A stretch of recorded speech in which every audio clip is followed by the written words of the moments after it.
I do. Good job. Good job. I know. Good morning. Good morning. I like I should break out a song or something, but probably not. Probably not. Not my. Okay, good morning. We tried to make the table longer this time. I can still see you, Frenchie, way down there. But 6 feet tall. I think we counted 52 last week. And so we're gonna try it this way and see how we like it. I know we've done the classroom style, and we're gonna try this style, see how it works for John also. His opinion is important too. That's true. Okay, so I want to have one note before we pray, because she's a member of our class. Dee Cotter was in a car accident, and she has fractured her sternum. She is at home right now, but she's fractured her sternum, so keep her in your prayers. She is, it's just hard. I mean, she's had a rough time, and so just keep her in your prayers, please. Okay. Heavenly Father, Lord, I thank you for this amazing day outside. I thank you, Lord, that in so many parts of the country, winter is winter. And in Texas, winter is whatever the day brings. And today is amazing. Lord, I thank you for that. I thank you for this class. I pray, Lord, to be with John, to use him as an outlet to what you want us to hear as we venture into C.S. Lewis's Mere Christianity.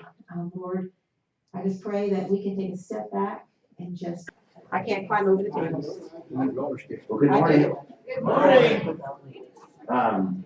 If my voice.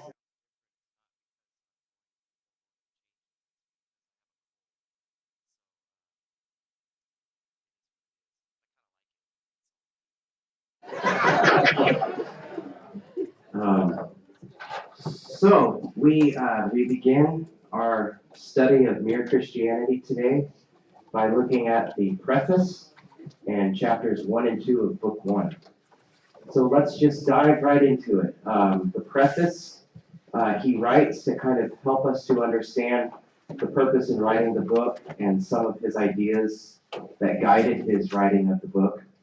And so he says that one of the points he makes is that he is not interested in pushing for a particular denominational point of view.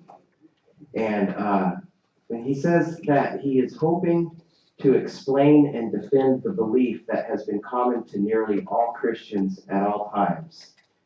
And he says, too, that when people get into denominational differences and they begin talking about the differences of, I think, things like the virgin birth or the importance of the Virgin Mary or the ways in which we baptize or practices around Holy Communion. These are things which are, you're going to find differences of opinion or differences of view based on the denominational stance. And he says that he does not believe that those kinds of discussions are beneficial, particularly when there are non-believers that are listening. And of course, these talks were originally spoken on the radio and broadcast throughout England. So he is, which had multiple denominations present, and so he's not interested in kind of pushing one particular view or another, though he himself was a Church of England person. And as United Methodists, our roots go back to the Church of England probably more strongly than anything else, with John Wesley having come, never leaving the Church of England. He was an Anglican priest from beginning to end. So we may hear resonances with our own views, but he would say that's because he was trying so hard just to focus in on those things that are most important, or those things which are inherent to all the different denominations. So he uses this term mere, and he says this is less about what it is, and this is he wants to be presenting Christianity as it is and as it was long before he was born, and whether or not he likes it. And so he's trying his best to just give what we might call Orthodox Christianity or something like that. So he tries to avoid controversial topics in the book. It's not that he doesn't have opinions, but it's that he's just gonna remain silent on those. On page 10, Roman numeral 10, he says, one of the things Christians are disagreed about is the importance of their disagreements, which I thought was pretty funny, that we are not all in line about what is most important to be arguing about. So he was concerned that what he put forward would end up being common Christianity, acknowledging that what he's offering as common Christianity is coming from his own point of view. He had his this book read. He asked an Anglican, a Methodist, a Presbyterian, and a Roman Catholic to read the book, and that's not the beginning of a joke. That's what he did, and he said that the Methodist said that they felt like the book did not say enough about faith, and the Roman Catholic felt like he had gone too far in saying in talking about the variety of theories of atonement and saying that they were not quite that important. And so for the Catholic thinker, the atonement is a very, very big deal. For the Methodist, faith is a very, very big deal. But otherwise, there seemed to be agreement among these different clergymen about what he had said, that it was well done. Did I see you raise your hand? No, that was just my imagination. Okay. You took your glasses off. Okay, you're welcome to do that. He feels good that for the most part the complaints have come from people. He said he has received complaints, but the complaints have come from people that are kind of out on the extremes. And so if you have somebody who's way out on this side or way out on that side, those are the ones that have offered complaints. And what he was really trying to do is to present something that comes from the center. And so it was a compliment to him that the complaints were not coming from others who were kind of at the center, but were coming from the extremes, because as you present the center, you're going to get the extremes complaining about you. He wisely avoided commenting on ethical issues that he himself had no ground to comment on. So he does not enter in. At the time he writes this, he is a single man, and so he does not talk about birth control because that's not something he has any orientation to. He can't comment on what it's like to be a woman. He's not a woman. He can't comment on what it's like to have children. He's never had children. And so he wisely avoids commenting on those kinds of things that he doesn't have ground to talk about it. He says this interesting thing about about words. And he says that some folks criticize him for using the word Christian to mean one who accepts the common doctrines of Christianity. When he speaks of a Christian, he's just talking about a person who affirms the doctrines. But there are people who would take the word Christian and assign to it values. And so he makes this has this parallel discussion about the word gentleman. And he says that the word gentleman originally just meant a man who had a coat of arms and owned property. And so to call somebody a gentleman did not convey any value. It just conveyed a description of, just offered information about the person. And so a gentleman was originally a person who had a coat of arms and owned property, but then later people began to use the word gentleman to be offered as a compliment, that a gentleman was a person who was honorable and courteous and brave, but he would make the case that originally a gentleman, as a person who had a coat of arms and owned property, could be a lousy person, but still be a gentleman, given that original meaning of the word. Likewise, he says that when we call somebody a Christian and we assign values to that word, that we are running the risk of losing the meaning of the word.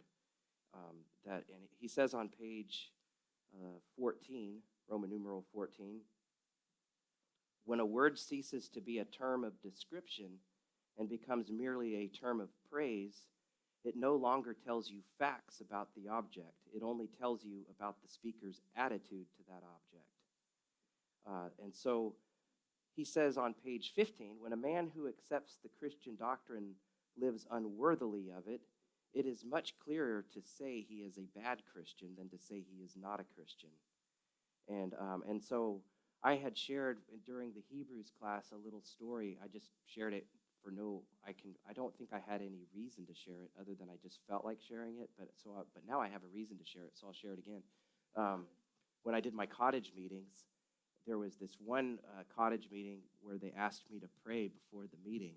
Amy was with me, and so there were all these little kids for the dinner, like little kids, and so I used a prayer that I thought that the kids would appreciate, and I just said, "Thank you, God, for the food, Amen."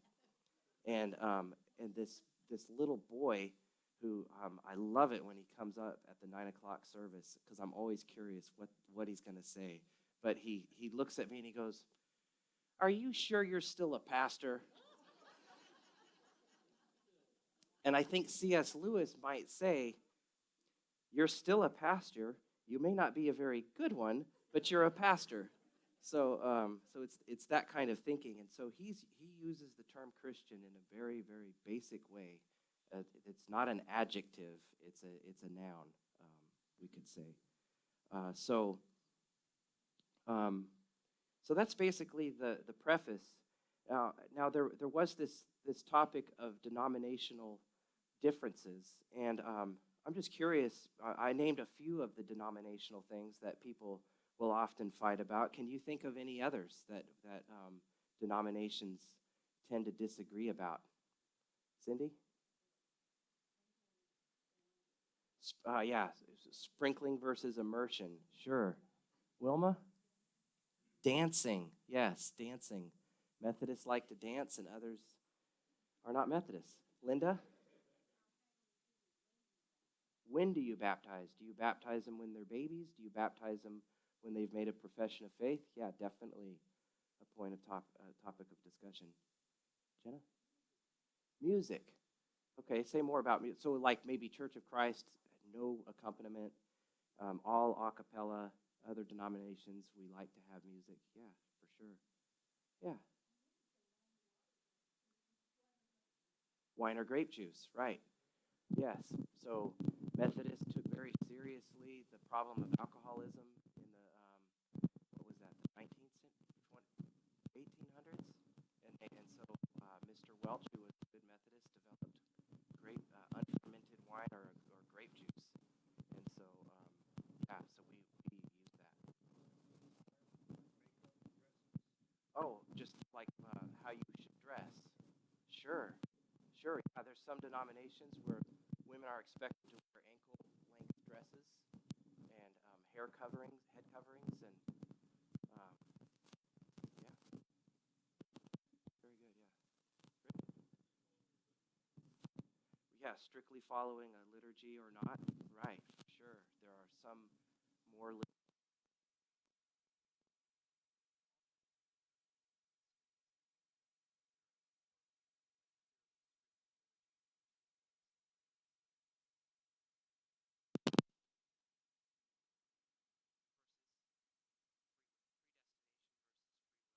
Sure. Yeah, that's a major topic of discussion, especially in Wesley's day and age. But still, yeah. So these are the kinds of things that I think he's going to try to avoid as we go through this. We're going to try to get really focused in on mere Christianity.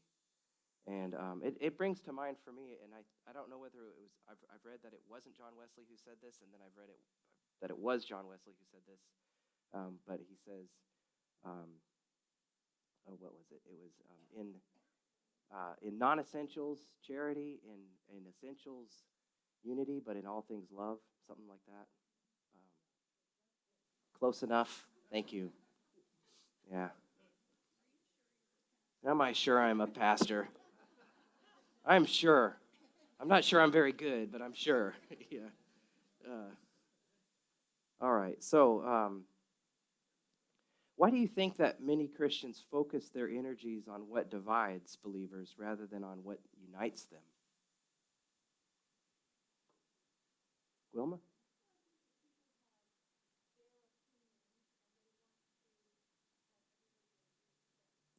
We like it when people agree with our opinions. Yes.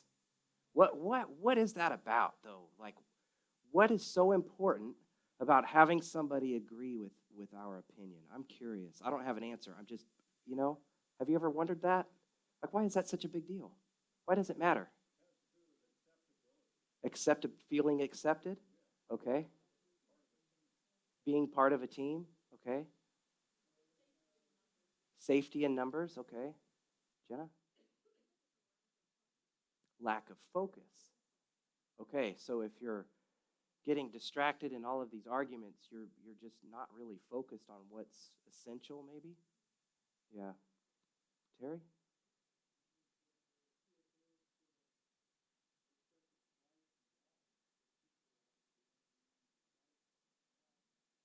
Yeah, so people want to be on the right side, but what is that really about, I wonder? Like, is that about power? Is it like if I can get people to agree with me and then I can be right, I feel a sense of power. So I post on Facebook all of my political views and I look for how many likes I get. If I get a bunch of likes, I feel better about myself. I mean, I wonder. I'm not saying. Okay, Truby?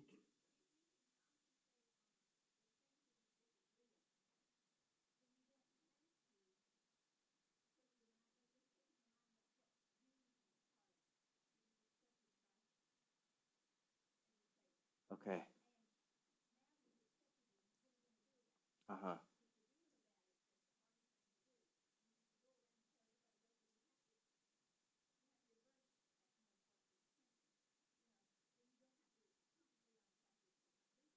I see. So I'm hearing you say maybe that it's a distraction from the doing of Christianity. Okay. Mm-hmm. Yeah.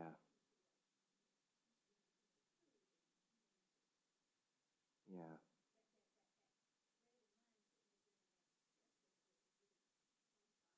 Right. Right. Yes. Sure.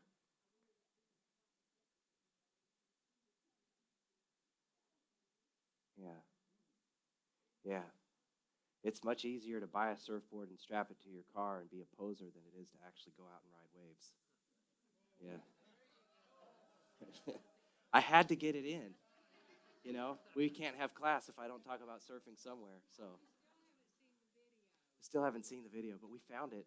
So, yeah, yeah. Marcia.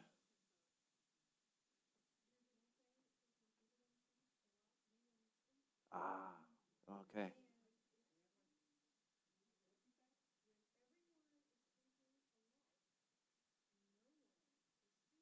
Hmm. So no one, when everyone is thinking alike, no one is thinking, which I think lends value to the idea that we can be distinct from one another and still have value as a community together. So it's okay if we disagree on things, um, because because unity is so important. I'm adding a lot to what you said.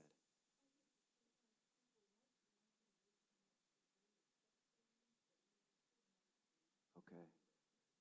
Okay. So. Mm,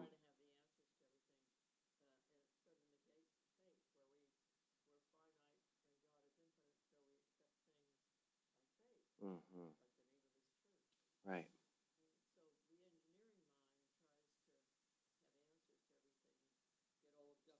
Oh, so it's all figured out. And I don't think we're supposed to do that. My parents used to discuss predestination endlessly. Okay. Okay. No, and even as a kid, I thought, does it really matter? Mm-hmm. Are we really supposed to know all that? Mm-hmm.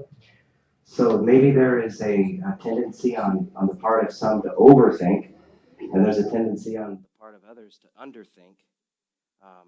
And yet we are called to love our God with our total self, including our brain. So, Cindy. See, is our culture and our humanity, we're conditioned to think of this winners and losers. Uh-huh. You're either in one camp or the other, and you don't want to be in the loser camp. So Yeah. if they do things a little different, then they must be the losers because we know we're the winners. Yes.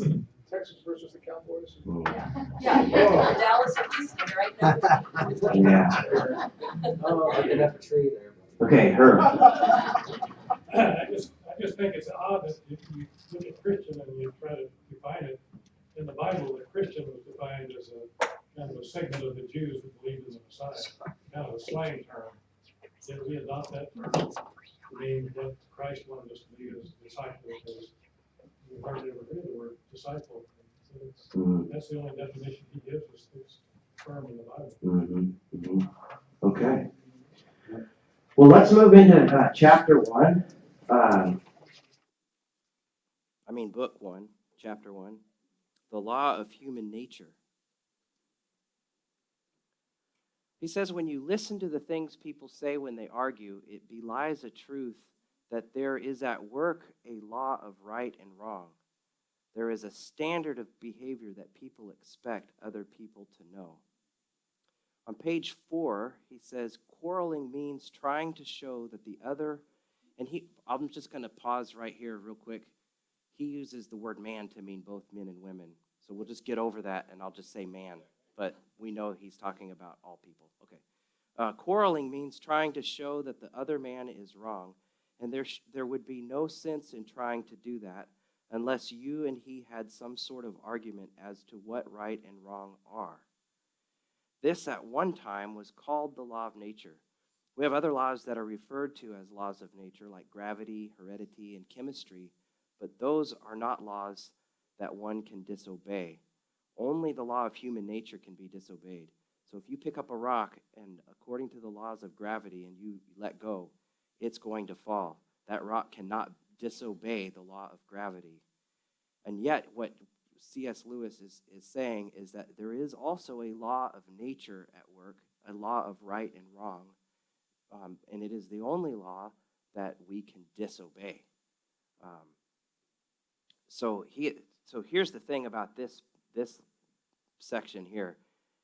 He has to begin here by saying that there is an absolute truth, that there is a standard, that there is a law of right and wrong. If you don't have that, then you can't really build up what he's going to build up in the rest of the book. So and behind all of this, there is an argument among other people that he's not necessarily bringing into the writing, but there are arguments against what he's saying.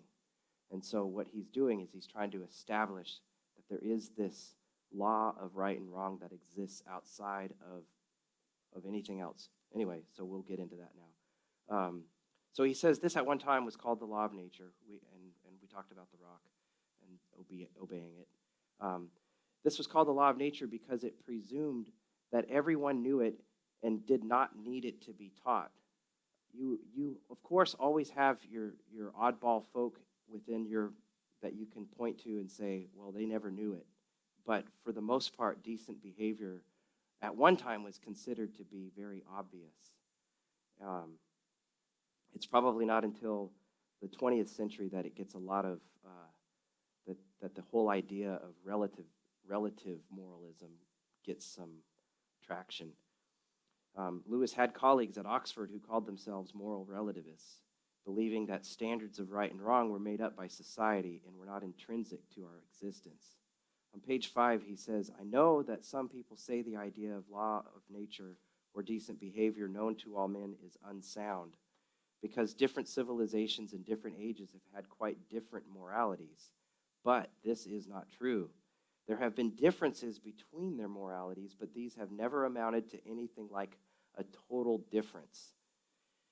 He goes on to say, when you compare the moral teaching of a wide variety of societies, what you find is that with each one, there are core similarities. He says on page 6, think of a country where people were admired for running away in battle, or where a man felt proud of double-crossing all the people who had been kindest to him. You might as well try to imagine a country where 2 and 2 made 5. Men have differed as regards what people you ought to be unselfish to, but they have always agreed you ought not to put yourself first. Selfishness has never been admired.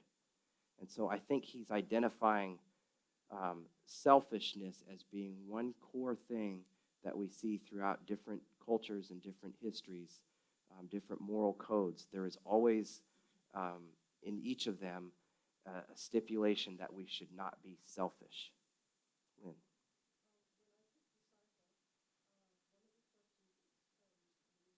About the men in prison.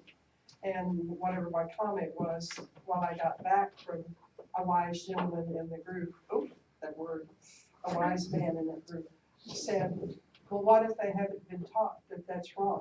Uh-huh. And that has chewed on me for years. Yeah.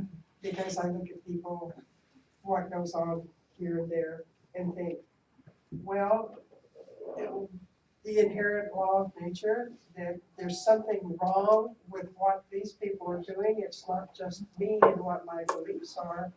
This is wrong. It's wrong in the animal world. It's wrong in the people world. But these people have missed it, and there's a whole bunch of them who are living this way. Mm-hmm. Can you address this in relation to that? The second chapter raises the objections that he's received from Having given chapter 1. And one of the objections is similar to what you're lifting up. So if we can wait until we get into the next chapter, I think, and we're doing that this morning, I think it comes up. And if it doesn't, please raise that again. Truby? Kids saying that's not fair. right. Right. He's Yeah. usually the one who's not getting what he wants. Exactly. Exactly. But you know, the whole business is that when he hit me first, so I can hit him back. It's okay to hit him because he hit me first. Mm-hmm. Yeah, I can relate to it. And kids know that, Right. and no one taught them, you know. No. We're sharing. They learn what we're sharing. Well, that's true in the animal world. Frenchie, did I see you raise your hand? Well, and my thinking when he's talking about this is we all the law of nature starts out with selfishness. That's where it starts. Everybody starts out selfish, and it's selfishness and self-preservation. Mm-hmm. That's, to me, the initial law, and we have to learn from that. Okay. That's the way we all start out, as selfish. Look at a little baby is absolutely defensive. They're totally selfish. Right. They want to be taken care of naturally because they can't take care of themselves. But they grow up, and if they're not taught the other thing, but that's, to me, that's the basis of the law of nature, is that self-preservation, selfishness. So he's going to make the case, or he's going to attempt to make the case, that there is within us something that does point to that selflessness is something we don't have to be taught. It's something we're not very good at, but it is in us. Yeah. So let's keep going. Let me think here. Where were we? So you will find people like the moral relativists who claim that standards of right and wrong are just made up. They say don't believe in a real right and wrong, but as soon as you break a promise to him, he'll complain, which is what was just mentioned about the children. So the major point he's trying to make is there is a real right and wrong. But the second major point is that none of us are keeping the law of nature. We are all disobeying it to one degree or another. He says on page 8, the truth is we believe in decency so much, we feel the rule of law pressing in on us so that we cannot bear to face the fact that we are breaking it, and we consequently try to shift responsibility. It is only our bad temper that we put down to being tired or worried or hungry. We put our good temper down to ourselves. So if I'm in a good mood, well, this is the real me, But if I'm in a bad mood, well, I'm hungry, I'm tired, yes. I had a bad day. All humans have the idea that they ought to behave a certain way, but they don't, in fact, behave that way. We know the law of nature, he says, but we break it. On page 8, he says, these two facts are the foundation of all clear thinking about ourselves and the universe that we live in. And so in the next chapter, the way this was originally done is that he presented this on the radio, and then he got letters from people who heard it, and they offered objections. And so his next talk was in response to those objections, which is what we'll go to next. But before we go to that,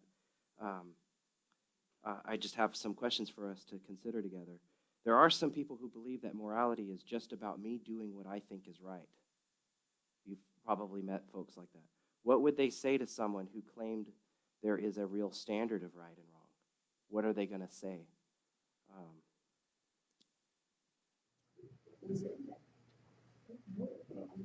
Well, I know there's a whole group of people who say that morality is determined by society. Right. They'll say morality is determined by society, for sure.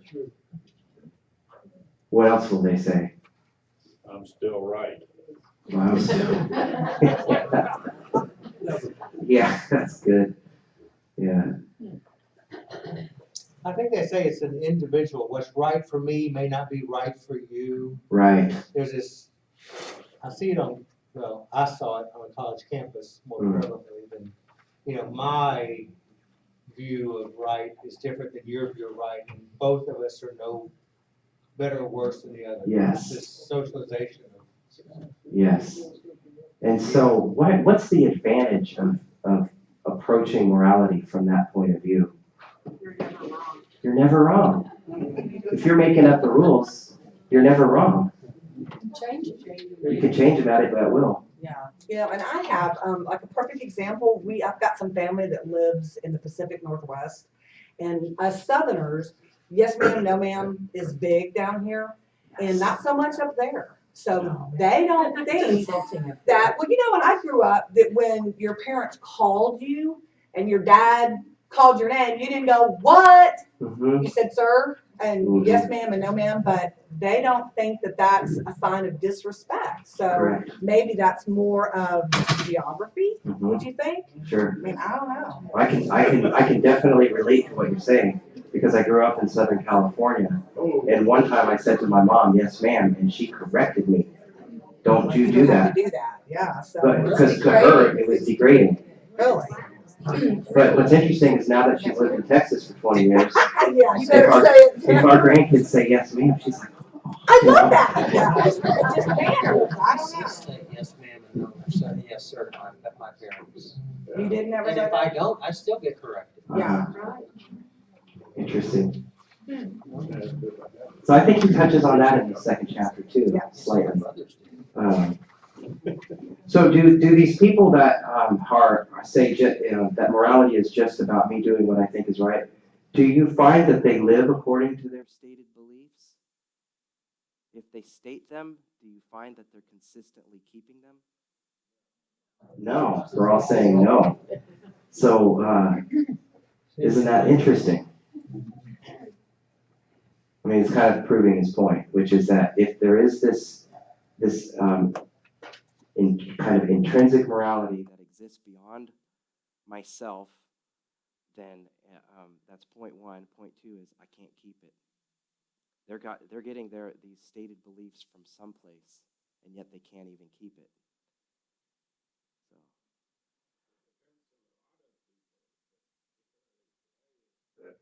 The standard isn't whether or not it's moral. The standard is there's no law against it. Yes. Or even more so, I can get by with it, or should get by with it. Right. Or can get away with it. Right. Yes. Yes. So there are folks who are living their lives according to what they can get away with. But I think that what I don't know this for sure, but I wonder if C.S. Lewis would say they're just not following what's in them that they know is right. You know, there is something in them that's right, but they're getting away with whatever they can, violating that as they go, just as the rest of us do. And he makes the point that none of us are able to keep the law of right and wrong perfectly. Kind of reminds me of Romans 8. When you say For all one have thing, sinned and fall short of the glory of God. you say one thing and do another. There's a conflict, I think. Yes. And there's no credibility in that. Right. Which way you go. Sure. Yes. I think we're kind of in that gray area too of that old saying, do as I say, not as I do. But then also on the other end of the spectrum, we have to all agree to disagree. Mm-hmm. Because people, And that's like getting you were saying worse. earlier, when you say that someone tries to present that they're the good Christian life, I think they do to a certain extent, but behind closed doors, when you use the example of Facebook, then they get so caught up with, they see an alternate opinion, so then they try to splash their opinion, and then that opinion may actually be swayed by several more people chiming in on that Facebook or the likes or whatever, and so they start getting into that whole gray area. They don't know which way they are. You know, they could be one thing from sunrise and something else when they go to bed. Yeah. We have a word for the people, a name, a label, for the people who do not feel that there is any true right or wrong. They don't feel like there's any law, like, and that's psychopath. Psychopath. Or sociopath. They don't feel like that there is a standard that's, we feel like there's a standard that we keep, even though we don't keep it, but they don't feel like there's one anything at all. Right, and I think that those would be the folks that he refers to as you always have these, there are always people within a society who seem not to have this. But for the most part, most people have this, this sense of right and wrong. Okay, well, we're going to push on into chapter 2 now. Some have asked Lewis, okay, so he's going to go into the objections. Some have asked Lewis on this whole idea of the law of nature, asking if morality is simply an instinct, which is a strong want or desire to act in a certain way. He says feeling a desire to help someone else is not the same as feeling that you ought to help, whether you want to or not. He says, suppose you hear a cry for help from someone in danger. You will probably feel two desires at the same time. One is a desire to help based on the herding instinct, which is this instinct that we want everybody to stay in the herd. The other is a desire to stay out of danger, which is this instinct for self-preservation.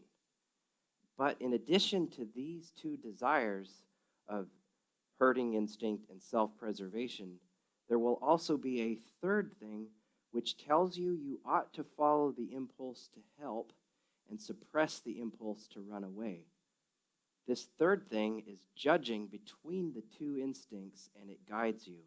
It must be something distinct from either of these two instincts, and that is the moral law. It judges between those two instincts. And so this moral law is not instinctual. It is not merely a manifestation of one of those. It is actually a third thing, which is making a discernment between which one to go with. It's a governing factor. That's a good way to put it.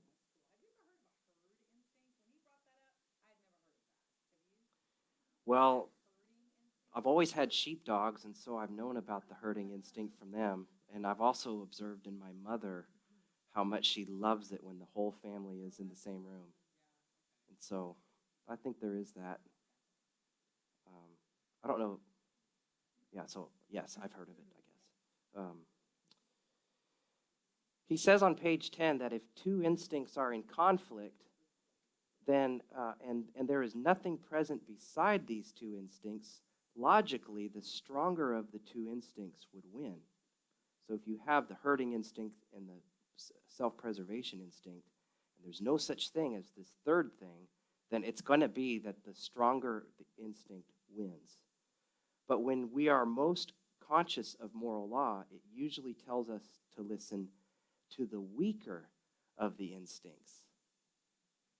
So if we see somebody who is drowning in a raging river, our hurting instinct would say, go get them. Our self-preservation instinct would say, stay out of that water. The stronger instinct, the smarter instinct, is probably going, if we don't have this third thing, is to stay out. So this third thing doesn't normally support the stronger instinct. It normally supports the weaker instinct. And so there's something about this which is kind of outside of our instincts. It's counterintuitive. It's counterinstinctual, maybe. Let's see, I lost my place. Okay, on page 11, he says, there is none of our impulses which the moral law may not sometimes tell us to suppress, and none which it may not sometimes tell us to encourage. So there is not like bad instincts and good instincts.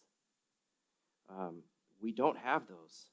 And if you determine that a particular instinct is bad and you call it bad, you'll probably go crazy. Because all of those instincts are placed within us. God designed us to have these because they all have their place. They all have value. So we could say that the desire for hunger is not a bad instinct. It keeps us going. We have to eat. The desire to sleep is not a bad instinct. It keeps us going.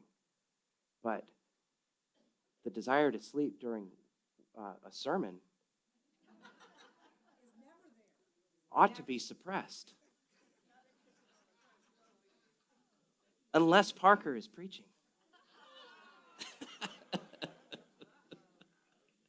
Just kidding. I really am kidding. That was not fair. Okay, but I did that so Ross would smile. That was worth it. So we don't have good and bad instincts, and so it's not like the hurting instinct is the better instinct, and self-preservation is the worst instinct. The moral thing that guides us might say, suppress your hurting instinct in this particular case. Go with the self-preservation instinct. Can anybody think of an example where it would be more moral to follow the self-preservation instinct rather than the hurting instinct? Can you think of a time?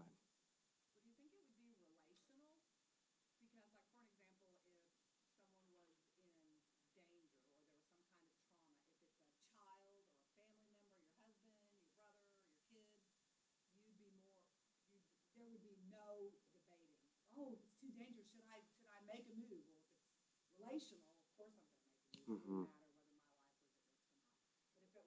Stranger, do you think maybe that would be a little bit different governing factor? Yes, but why? Because of the relationship? Maybe because of the self-preservation instinct. Because if I don't know the person, I don't know what I'm getting into. But if it were a family member, it wouldn't matter. Well, you know them. It's gonna hurt you to lose that individual. Yeah, so it wouldn't matter. You would do whatever it would take, right? But that can go wrong too. Yeah, oh, sure. Ralph? I can give you a kind of a concrete example. I belong to a team where they responded to disasters, and you were responsible for your own gear. So if you left some weather protection at home, you were encouraged not to help the person who left that at home or lost it for whatever reason, because then you have two people down. Yes. Because they've been exposed to the weather. Right. Yes. That's self-preservation. Yes. So here, does anybody have an example where the self-preservation would morally be the better instinct to? I mean, running in a burning building to go save a dog, Right, even if it was my dog. okay, And I could not safely enter that building. I didn't know there was a path in and a path out. right, And it would break my heart, but yes. So that's a lot like the one that Ralph just said too, yeah, Yes. yeah. Airplanes where they tell you to put the mask on Put the mask on first. yourself before putting it on your child. Yes. Mm-hmm, it's hard to do. okay, Lee? I just go back to in war times, you're in a firefight, your buddy's shot in the field of fire, and you go out to rescue him. You don't know if he's dead or alive, but you know he's there. You're risking your life, not knowing what's going to happen. Yeah. And That's the things inverse. begin automatically, before you realize what's happened. Mhm. And you do crazy things. Yes. That's in all the bombings and the shootings that are going on today. Mm. You see people wanting to help those Mm. at the risk of their own safety. Yes, okay. One of the things I was thinking about was, in ministry, there have been times Where a person has come to me and they're asking for help. And what I'm realizing is that there are times when helping hurts, and that offering them that help would actually encourage a toxic situation. And so enabling. So the moral thing to do would actually be to withhold the help that they're asking for in order to help them with what they really need. Tough love can be like that too.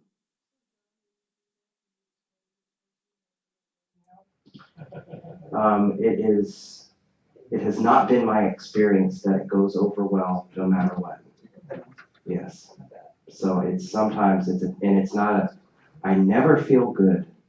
There's no good feeling for me in withholding help from somebody when I have just determined that it would be better not to give them what they're asking. I always feel horrible. So, not that you asked, but since we're sharing. In that context, is a woman that stays in a abusive relationship. A woman staying in an abusive relationship, yeah.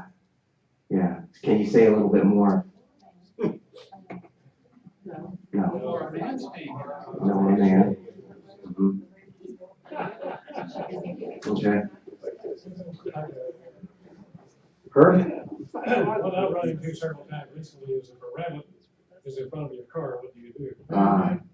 Yes. One of the doctors up at Craig just ran a car off the road because she saved the rabbit. Yes. Yeah, that's an interesting one. I've been on a motorcycle and I've seen the rabbit and I thought if I run it over, I could create a squishy, less traction situation. So it's better to try not to hit it. Other times I've been driving a bus with a bunch of people in it and I thought, you just better run it over because, it's okay. They all have their place is the point. But there is this third thing which helps us to determine, and it seems to be that moral law tells us to listen to the weaker of the two instincts quite often. So the first objection that he received was that this idea of the law of nature is simply just instinct, and another objection that he got is that what he calls moral law is simply social convention. To this objection, he brings up the multiplication table, and Lynn, this is what I was holding off for because I thought that this might be addressing what you brought up earlier. So he brings up the multiplication table. He says someone has to teach it to us. We have to learn it. A child growing up on a desert island might learn it, but to then jump to the conclusion that the multiplication table is simply a human convention because it has to be learned seems like too big of a jump. It doesn't really stand against reason. I mean, it's either true that 2 times 2 equals 4 or it isn't true. Whether we knew 2 times 2 equaled 4 or not doesn't make it more or less true. And so to say that moral law is simply what we learn doesn't really stand up to reason. How do you respond to that? You learn it, and you also learn through experience. When somebody slaps you in the face, what do you really, oh, that's not a good thing. I don't think we should be doing that to somebody else. So Right. you're learning through your experiences Sure. as well as somebody actually teaching you. Yes. Yeah, so he definitely says that moral law has to be learned, but he's saying that it isn't dependent upon being learned in order to exist. For him, it is there. Whether you become aware of it is a different process. I mean, that's, I don't know anything about quantum physics. I know I took a class where I was supposed to learn about it, but I didn't learn it. But I would not say quantum physics doesn't exist. I know it exists. I have no reason not to say it doesn't exist. And a person who is an expert in quantum physics would say, well, whether you know it or not doesn't make it here or there. I mean, it is. And so really, and this is the logic of his whole thing. Like, if we can't go with him on this, then we probably ought not read the book, because this is huge. It's foundational. So, is the law of human nature like math? Lewis says yes. First, as said earlier, when you look at all of the various moralities present in humanity, they are really not all that different.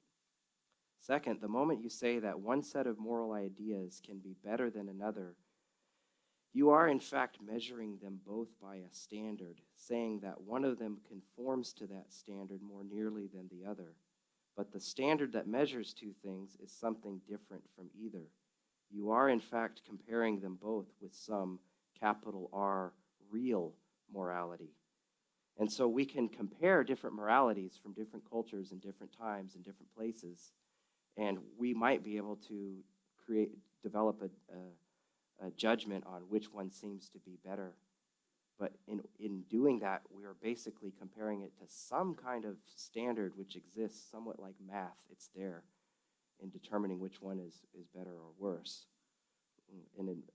So he adds another thought at the end of the chapter. Somebody objected to him saying, there was a time in England when people were putting witches to death. They asked, was that what you call the rule of human nature or right conduct? I mean, it's horrible to think of what women went through in Salem, Massachusetts, for example, that people would take these women and decide that they're witches and burn them at a stake. I mean, it's horrible. Where was the rule of human nature and right conduct there? They would ask. But what he says is, he points out that the differences here come from a worldview. So if you believe there is such a thing as a witch, if you are convinced that there is such a thing as a witch, one who is evil and doing terrible things, they've sold themselves to the devil, they've received these supernatural abilities, and they are using them to kill their neighbors and lure children into furnaces or whatever, then wouldn't it be immoral not to put that to a stop if you really thought that was what was going on? The moral thing to do would be to stop them. It's only once you reach the conclusion that there is no such thing as witches that killing witches seems awful. So at the time of the Salem witch trials, the people that were doing this, we have to assume, believed that there was such a thing as a witch. But it was only after a time when people started to go, well, that's just not really what it is, that became so awful and horrible. That's the argument he makes there. Yes. Area. I was watching a program last night. It was Frontline about the Iraqi army trying to retake Mosul and the awful situation with ISIS and what ISIS is doing and the suicide bombers and all this kind of stuff. But they have some morality in their head. Yes. That they believe. Yes. Totally believe. Correct. Now that's hard to judge at the other side. Yes. So here's because I thought of that too. I thought a jihadist may be acting completely morally within their own worldview. And I don't share their worldview, obviously. Yeah. I mean, we can name all these different atrocities So what C.S. Lewis would say is that, oh gosh, I lost my train of thought. He would say they are guided by a morality. And then so he's not really trying to make a case for which morality is right or wrong. His main point is there is a morality that exists beyond our construction, and that morality is important for us to affirm. We can look at the Bible, and we can see different worldviews being presented, and moral decisions being made within those worldviews. For example, there was a time when men would have more than one wife. That was considered, that in their worldview, that was considered okay, right? But our worldview has changed. Now, if I went and got another wife, I think I'd get in big trouble. But in that time, I would have been okay.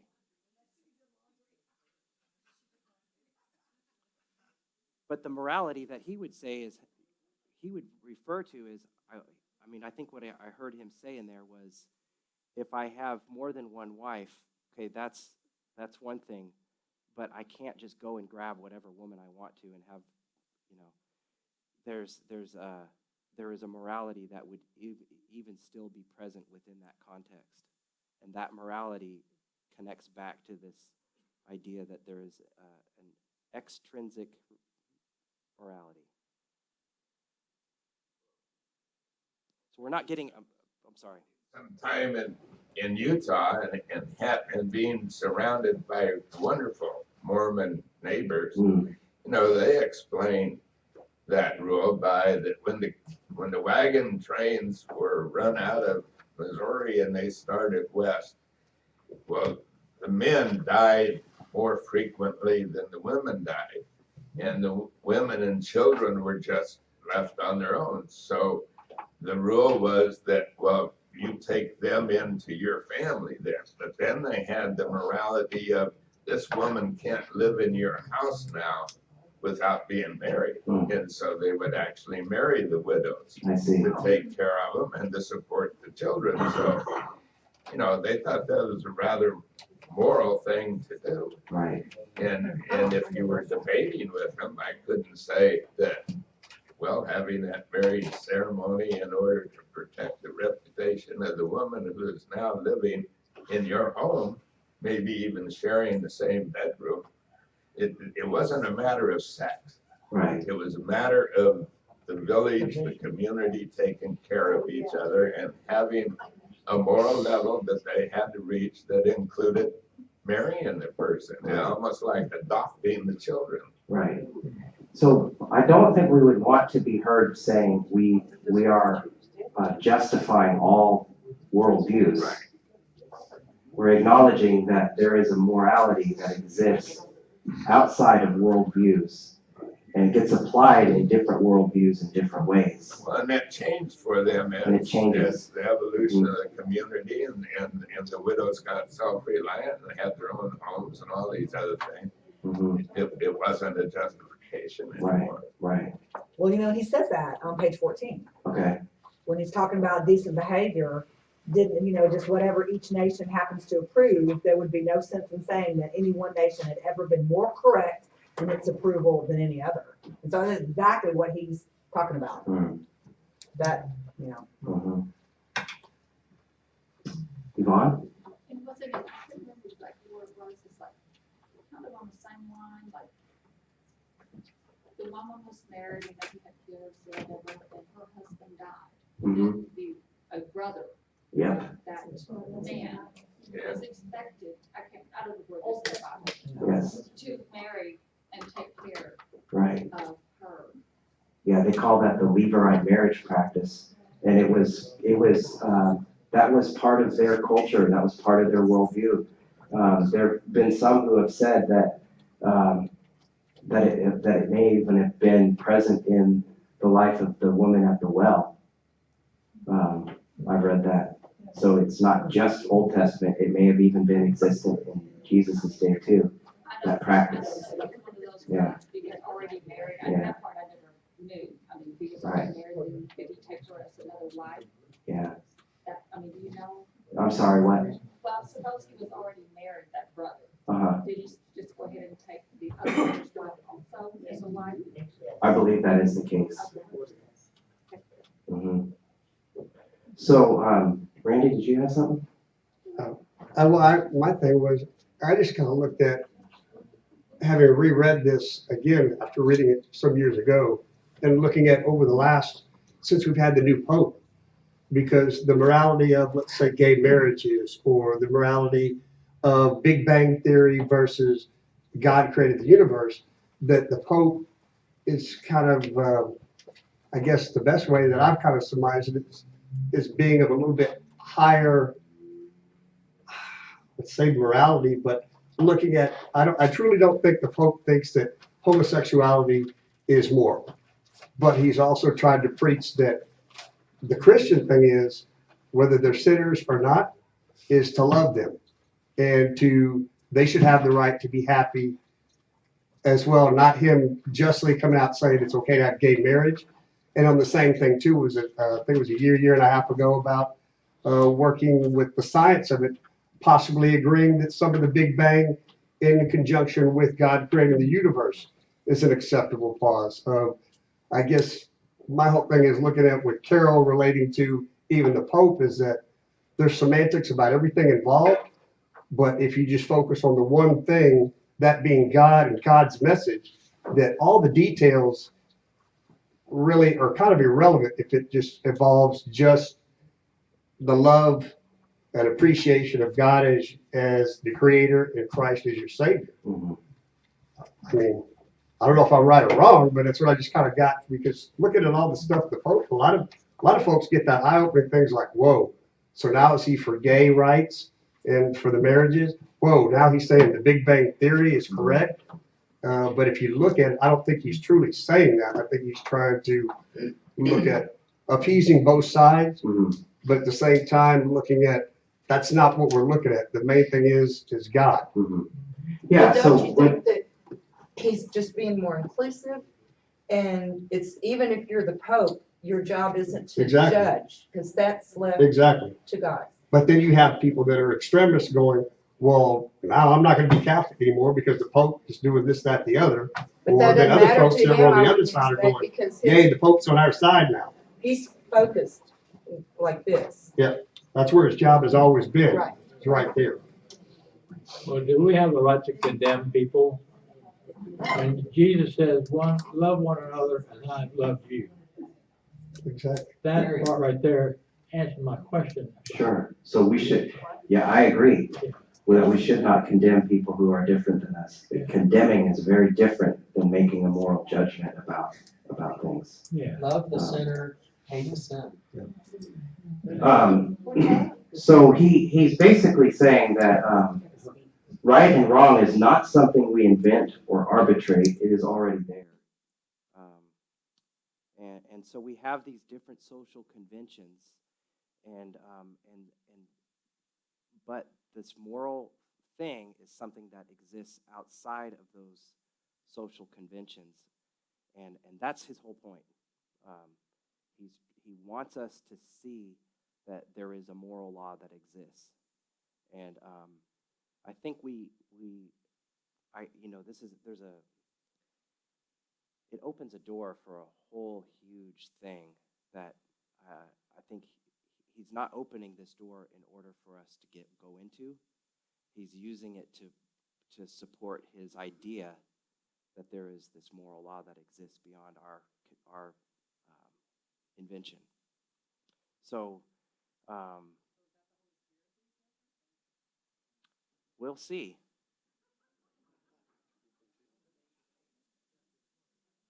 We'll see, but I think it's really cool that he starts this whole discussion of mere Christianity from this point, because he's building it up from what every person can know, no matter where you come from, whatever your cultural situation, no matter what your worldview is, even if you can follow his logic on this and agree with it, then it provides the foundation for the next thing. And then we'll get into those kinds of things. But So, we kind of already did a lot of what I had written down here for us to do. How do you feel about this whole concept? Are we good? Can we move forward? Are we in agreement with him enough to, or willing to at least entertain his idea to move forward? I'm sorry?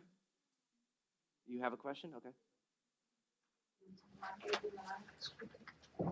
But for me, I've always felt like people have, all people, and I may be wrong, have this little ink thing that tells them basically what's right or wrong, no matter who you are.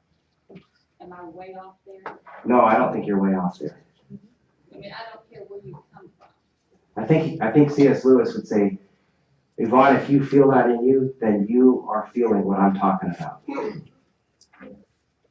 even though I'm thinking these people that want to do all this bad stuff, that they really do have something that's telling them not to be. Am I way off of the thing? I'm struggling to understand what you're asking. I understand how some of these people can want to kill everybody and all that, Don't they try to get away? But don't they have an inner thing that tells them, if they listen, that this is wrong? I think so. Are they an exception to? Well, I think you gotta separate out whether they're acting morally within their worldview, or whether they're acting immorally within their worldview. I mean, just take for example a jihadist.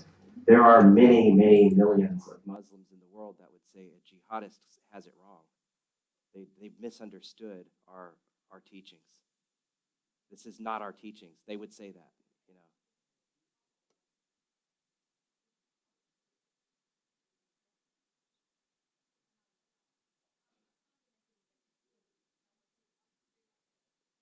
Well, I hold the belief that all persons are created with sacred worth.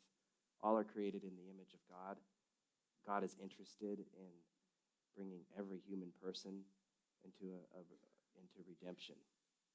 And so I do think that through prevenient grace, there is this moral law that is being communicated in a variety of ways. And anyway, Alan? You were talking about good Christians burning women as witches. Yeah. I mean, they probably thought they were the most moral people on the earth. They're getting rid of all those bad people. And then this thing we talked about first about sheep and people thinking. Well, if God didn't want you to think, he would have made the Bible so exact. There wouldn't have been a question in your mind. Yeah. We talk about arrogance. There are over 200 people that thought they knew the truth so well that they become denominations. They thought they knew.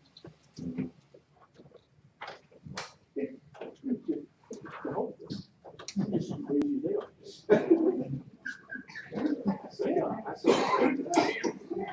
Yeah, I've got a forum. I think we have to realize cultural differences and how they affect what we call morality. First of all, the Catholic Church was burning people long before the but secondly, I tell people I grew up with Roy Rogers' mentality or morality. Which Roy could pick out the wrong guy and shoot him.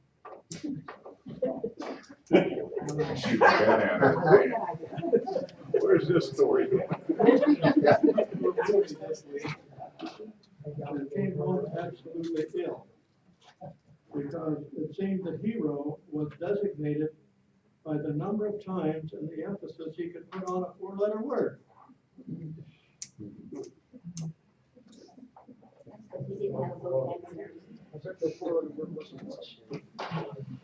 And also, incidentally, the Mormons were infernal married long before they got the wagons. They're a bunch of dirty old men, too. I think it was because of the animal world. I mean, we got anybody that knows cattle, chicken, anything like that. You got 20, 30 females, you put one male in there. And you use the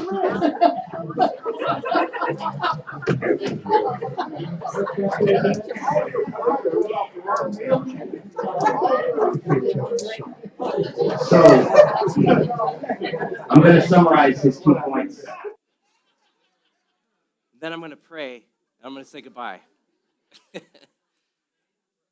first point he made was that there is a moral law that exists outside of ourselves. The second point he made is that we disobey it. Let's pray. God, we are pilgrims on a journey, and we have been gifted with minds and hearts and friends on this journey. And we pray, God, that at the end of our days, it could be said that we have given you glory. So we go now in peace, trusting in your Spirit to lead us to be a blessing. In Jesus' name, amen.